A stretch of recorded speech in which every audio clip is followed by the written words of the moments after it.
Sound take 7 action. ठीक है आलोक शर्मा जी, आप मोर्चा संभाल लिए। चुनाव लड़ना था, ऐसा लग रहा है कि आप लोग आपस में लड़ रहे हैं, वरना सीट शेयरिंग अनाउंस नहीं कर पाए। मुझे 2 दिन से कांग्रेस पार्टी के आरजेडी के प्रवक्ता कह रहे थे कि अभी 48 घंटा है, फिर बोले 24 घंटा है, अब अगले 2 घंटे में हो जाएगा, शाम में हो जाएगा। आपको चुनाव लड़ना है ना, आपस में आखिर क्यों सहमति नहीं बन पाई? क्या बात आड़े आ गई? मुझे लगता है कि कहीं पर भी कोई ऐसी आफत नहीं है किसी भी तरह से, जिस तरह से दिखाया जा रहा है। हम भी अगर कहें कि अभी कुशवाहा जी की statement all is not well in NDA, कल की ही स्टेटमेंट है सुबह की।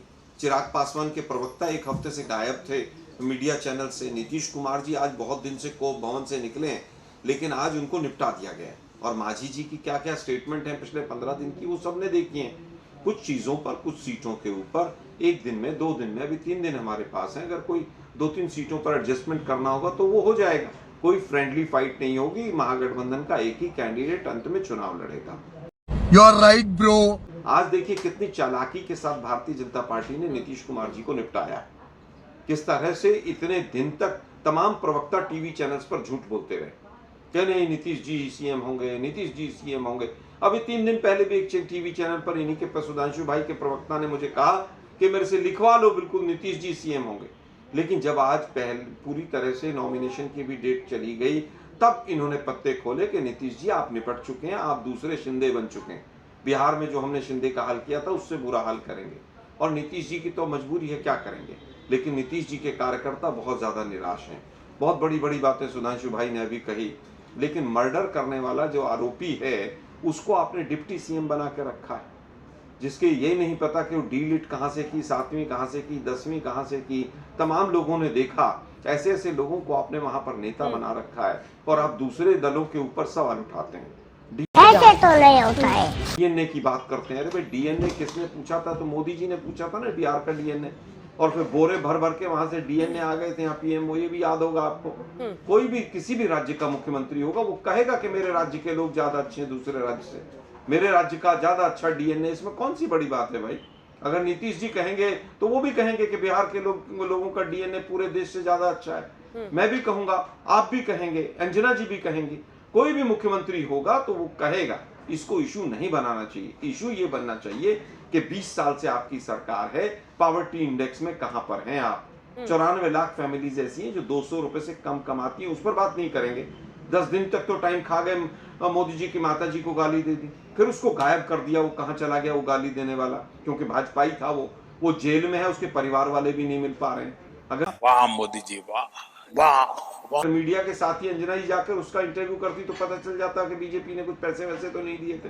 दुर्भाग्य ये है कि बीजेपी चाहती है कि जो बिहार के मेन इशू हैं उनसे दूर करके रखा जाए। ठीक है, मैं इसका जवाब सुधांशु जी से लूंगी, लेकिन चूंकि आज की ये बड़ी खबर है इसीलिए मैं आपसे चाह रही हूँ, क्योंकि 3 बजे नामांकन खत्म हो चुका है और सवाल यही है कि अभी तक आप लोगों ने सीट शेयरिंग का ऐलान नहीं किया है, तो अंदर झांकने की भी जरूरत है। आप ही मुझे क्लियर कर दीजिए आलोक जी। गौरा बौराम, आरजेडी से अफजल अली नामांकन दाखिल कर चुके हैं, वीआईपी से संतोष साहनी। 4 सीट जो मैं सामने रख रही हूं आपके। वैशाली आरजेडी से अजय कुशवाहा, कांग्रेस पार्टी से संजीव सिंह।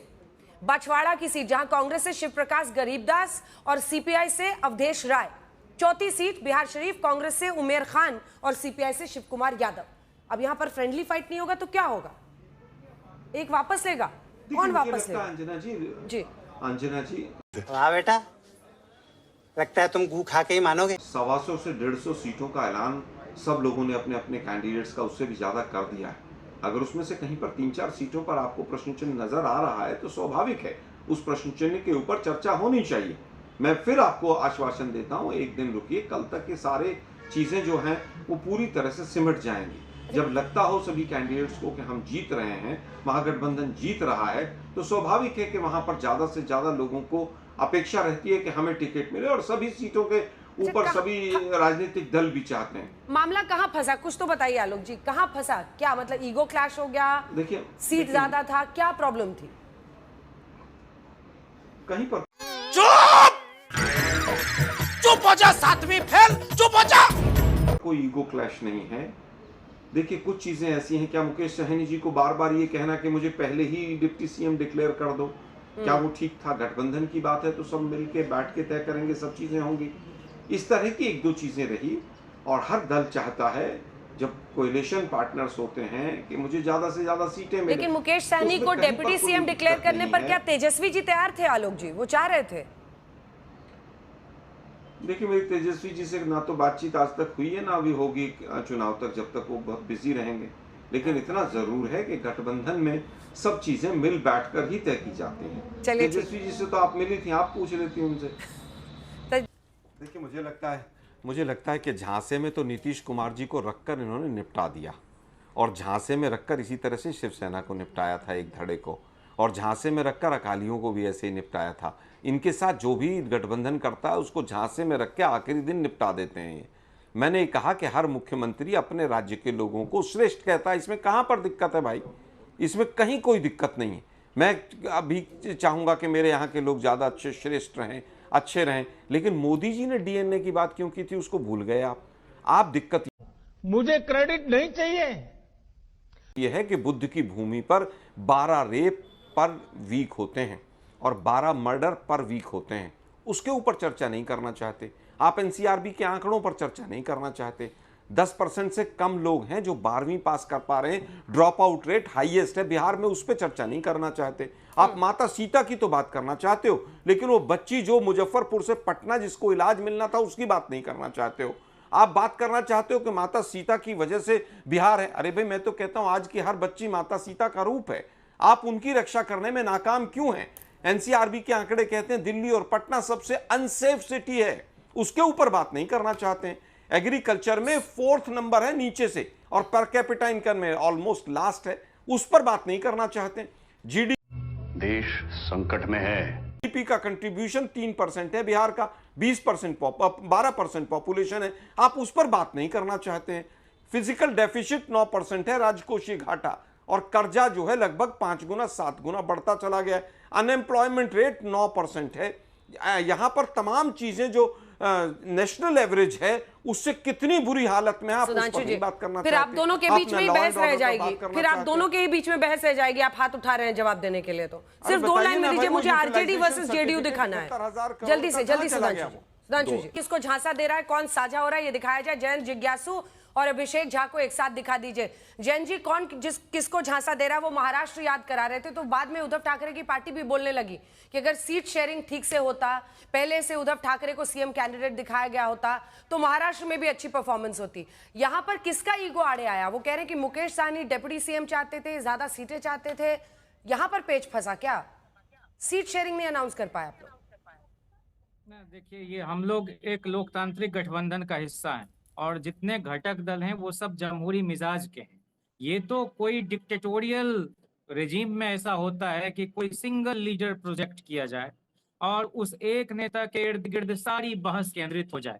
हमारे यहाँ सब लोग चाहते हैं कि भाई ज्यादा से ज्यादा सीटों पर वो चुनाव लड़ें, उसके लिए एक दूसरे के साथ संवाद करते हैं। प्लान था या शुरू से प्लान नहीं था, ये बताइए ना जिज्ञासु जी। सीट शेयरिंग का प्लान था कि नहीं था? अरे कहना क्या चाहते हो? जहां जहां सहमति एक दूसरे के साथ बन गई, वहां वहां लोगों ने अपना नॉमिनेशन दाखिल किया है। और जहां कहीं थोड़ी बहुत एक दूसरे के साथ सहमति रही, वहां कहीं कहीं फ्रेंडली फाइट भी देखी जाएगी, और जहां हमको लगेगा कि विड्रॉ कराना चाहिए, वहां एक घटक दल आपस में बात करके विड्रॉ भी कराएंगे अपने कैंडिडेट को। इसमें कहाँ कोई परेशानी? देखिए, मुझे लगता है कि परिवारवाद पर जब बीजेपी बात करती है कि वो फलां उसमें, वो कुशवाहा परिवार क्या है जो बिहार में लड़ रहा है? वो चिराग पासवान परिवार क्या है जो चुनाव वहां पर लड़ रहा है? माझी परिवार क्या है? वो सम्राट चौधरी परिवार क्या है? मुझे लगता है कि बीजेपी सोचती भी नहीं है कुछ भी बोलने से पहले। लेकिन मैं पूछना चाहता हूं, मैंने 4 राज्यों का भी आंकड़ा निकाला जहां पिछले 1.5-2 साल में चुनाव हुए, और जेडीयू ने सब जगह कैंडिडेट उतारे हैं। क्या जेडीयू अभी हाल में दिल्ली में चुनाव हुआ था फरवरी के महीने में, इसी साल में, जेडीयू उनके अलायंस पार्टनर है एनडीए की, क्या दिल्ली में चुनाव लड़े थे कि नहीं लड़े थे? दूसरे के गठबंधन पर 2-3-4 सीटों को लेकर आप इतनी बड़ी बात कर रहे हैं। मैंने 4 राज्य निकाल लिए, अरुणाचल में लड़े, मिजोरम में लगे, गोवा में लड़े, कहाँ नहीं लड़े?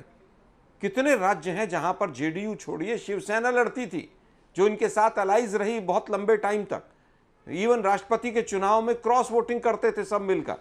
तो इस अगर हम करें तो करें क्या, बोले तो बोले क्या? बात को छोड़ दीजिए, 2-3-4 सीटें हैं, वो विड्रॉल के टाइम तक सब चीजें ठीक हो जाएंगी। मैं फिर कहूंगा कि आप लोग पूरे बिहार को गुमराह कर रहे हैं। पहले आपने गुमराह किया एसआईआर के नाम पर, एसआईआर के मुद्दे पर गुमराह किया वोट चोरी के नाम पर, कि पूरा बिहार उस काम में लग जाए, बिहार के मुद्दे पीछे छूट जाएं। वो जो पुल बनने से पहले गिर जाते हैं उनकी कोई चर्चा ना करे। जिस तरह से मोदी जी वहां पर दीदी ओ दीदी कर रहे थे, यहां पर इतने पुल गिरे हैं, 70,000 करोड़ का completion certificate, utilisation certificate CAG कहती है कि हमें नहीं मिला है। अगर वो मिला है तो दीजिए ना भाई। 22,000 करोड़ रुपए ऐसा है जो कहीं यूज होना था, यूज कहीं हो गया। 2019 तक पहला राज्य है जिसके अंदर निर्भया फंड का एक भी रुपया इस्तेमाल नहीं हुआ था।